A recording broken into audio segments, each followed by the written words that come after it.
Hey, what's up everybody? Welcome to the video. This time is the SH Figuarts Kamen Rider 01 Rising Hopper form. So, let's get started. Everyone knows, if you aren't watching 01, you're definitely missing out. It's the first Ray Y era rider, and it's a lot of fun. It's different. It's, it's something familiar and different all at once. That's the best way I can explain it. And it's taking a stab at something new. And I really have been enjoying it, so I hope that you check it out. You really should.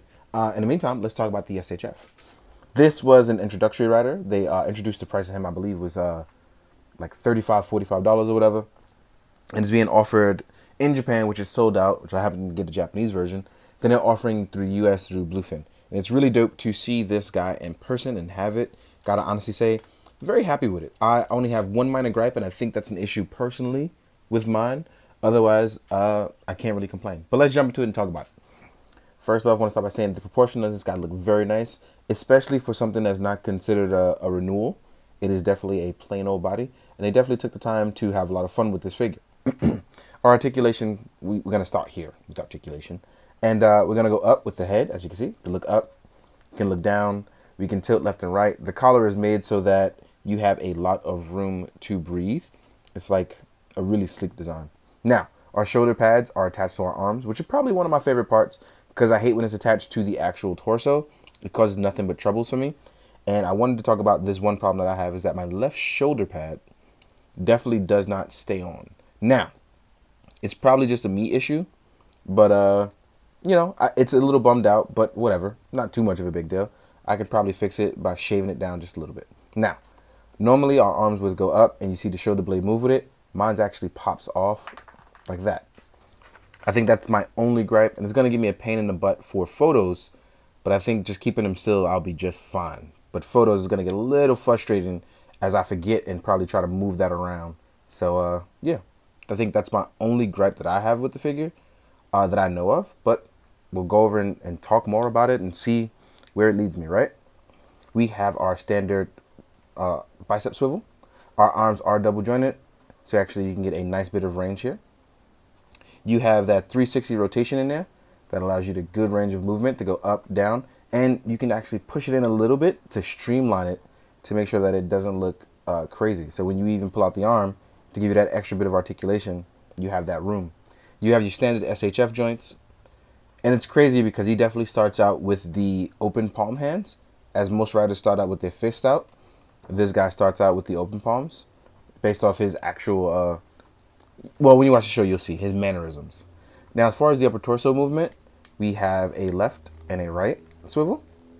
We have a very semi-decent ab crunch, but we can tilt side to side very nicely, which allows you to manipulate that ab crunch a little bit better as well, too. As you see, we will rotate all the way around. Our backwards tilt is actually pretty nice as well, too, but it doesn't look too good on the figure, but actually it functions pretty well. Our belt is movable here in the waist area, so that way it doesn't get in the way of anything, or at least try not to. We have your standard drop down method for the technically a 2.0 body because the renewals are 3.0s. You have a thigh swivel. We can rotate this leg up and it is double jointed. It has a great range of articulation in this leg. It looks very comfortable and fluid here. This design actually allows for a lot of that. You get really, really nice ankle pivot here. It's almost like a Marvel Legend in terms of ankle pivot. Goes forwards and backwards as well. And you have your toe pivot. Now, as far as that leg going outward, it goes about this far out. Make sure you do that drop down too so you can get that. The leg goes pretty far outward as well too. Now, we can talk about some other stuff, which is the hands, because we do not get any real accessories with him. Those are going to come with Vulcan, where he comes with the blade 401. Now, see, there it is. Forgot about it already. I'm actually going to leave that off because I don't want to, I don't know, it's going to bother me visually. But as you can see, this guy can pose up pretty easy. I'm having a good time with this guy. And his head is just so smooth. It's just one of those things that the movement on this guy, no matter which way you put it, it just looks really good. Now I'm going to try to do this one more time. If not, I'm going to leave it off. I don't know what's up with that. Or maybe it's just me. Maybe I'm failing to put it on properly. Maybe my joint is a little warped. I won't know until I actually take a look at it after taking that arm apart. And I'll do that another time, not here. I'm going to leave it off. Now, our design for this is actually really captivating. As you can see here, poses up really, really well, both on and off camera. And then, oh, let's check out the balance on this guy. Because then we're going to jump into accessories after this, which are the hands. And I really want to see how this guy captures on camera as I play around with it. I know you can balance because I did it last night. So I want to see if you can do it while I'm on camera. Considering I'm on a diorama and not on a flat table anymore. Come on, don't do this to me, buddy. We've been doing so well so far. And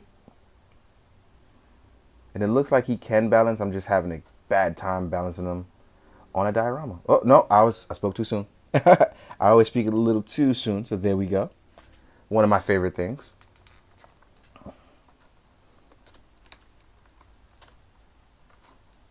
And it's just really fun to pose up. I know I'm being quiet here because, I don't know, I'm just kind of having a good time just posing this guy up.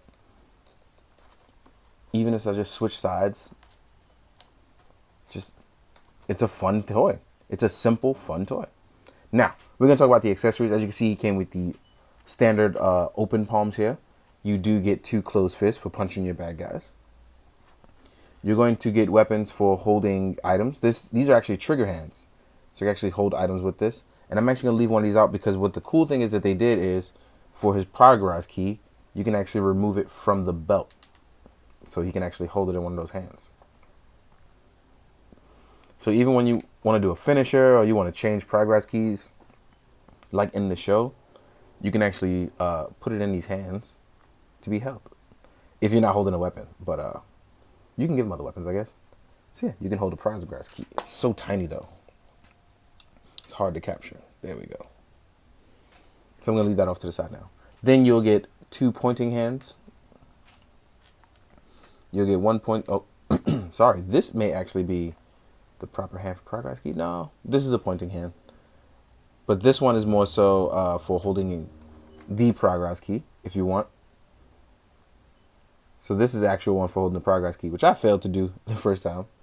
But you can actually hold it in those hands too. And then you get a actual pointing hand, just strictly for pointing. You get another one too. So 2 and 2 in 1. I messed that one up. But overall, I'm actually super duper happy with the simplicity of this figure. Came out really, really nice. And it's just one of those things where the more I play with it, the more I'm like, wow, I really enjoy Kamen Rider. And I just don't see why other people don't. Because this is a very nice, sleek, simple design. And even if you don't know of the show, I think people should learn to at least appreciate the design fortitude that goes into these guys. Because it's actually really, really nice. After watching it, you'll appreciate it a lot more, though. Now, what I am going to do, though, I'm going to size this guy up with a bunch of other lines and figures from both SHF and otherwise. Let's stand this guy straight up. So you can see how he kind of places in with everyone. Both renewals and normal stuff and things like that. So, I did forget to take out my ZO. But I'll show you in pictures. One thing I do want to talk about, but I don't have it on camera. I will probably add it in after it arrives. It's because I ordered the black light before this guy was supposed to arrive. The black light still hasn't arrived. But this guy can glow under black light where the fluorescent green parts are. And I want to show it off, but black light hasn't arrived, so we can't do that. Instead, I'm just going to, like I said, jump into the size comparison for you guys. Real quick, I wanted to show him next to Kamen Rider 1 and Kuga. Both are SHF, but both are respective first in their eras. He is Showa era, and we have Kamen Rider 1. And then we have Kuga, who is the first of the Heisei generation.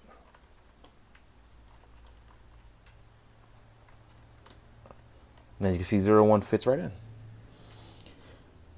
Size and standard wise, just one of those things that looks really good.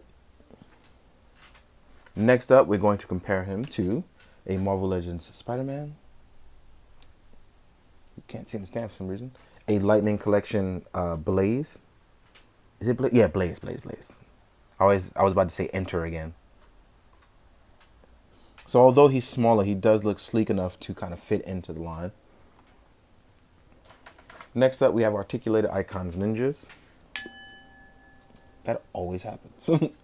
Then we have a 1000 Toys Carb, aka a rogue synthetic human.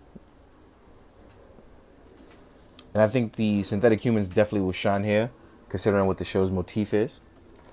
Next up, we have a Mythic Legions. And that has a custom head by Old Boy. So if you're asking, it's by Old Boy. Then we have a custom Mezco Me on a Gomez body. So yeah. The SHF stuff significantly is smaller than the more American brand stuff, but it fits in well with most imported lines. It fits in well with Articulate icons, things like that. But overall, if you just enjoy the line, I think you should definitely give them a try. I feel like you would like it. But if you haven't already, try to pre-order 01 for the US release, or even try to get one for the Japanese release if you're impatient like I am. In the meantime, guys, hope you enjoyed. Hope you found it informative. And as always, be good, do good. Drink your water, guys. Later. Just a quick show of what it's like under UV light. As you can see here, it's pitch black. And without it on, you wouldn't see anything. But under UV light, it shows fantastically. I gotta figure out a way to show photos for this because it doesn't pick up on my camera, but it does pick up on my phone.